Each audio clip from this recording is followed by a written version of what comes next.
HVAC in the pharmaceutical industries, presented by Learn GMP Incorporated in collaboration with technical training and consultation services. There are three main purposes of HVAC in pharma industries. Number 1 is environmental control, which regulates temperature, humidity, and air cleanliness. Number 2 is contamination prevention, which minimizes microbial and particulate contamination. Number 3 is compliance, to supports GMP and regulatory standards, for examples, FDA, EU GMP, and WHO. Key components of HVAC system are as follows. Number 1 is air handling units, AHUs, which condition and distribute air.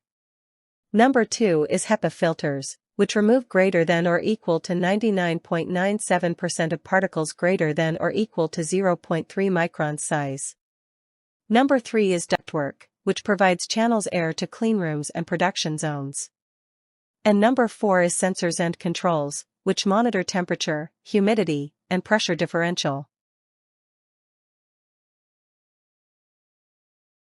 There are normally three types of airflow systems: laminar flow, which is unidirectional, used in sterile zones; turbulent flow, normally multidirectional, used in non-critical areas; and recirculation versus once through, which provides balancing energy efficiency and contamination control.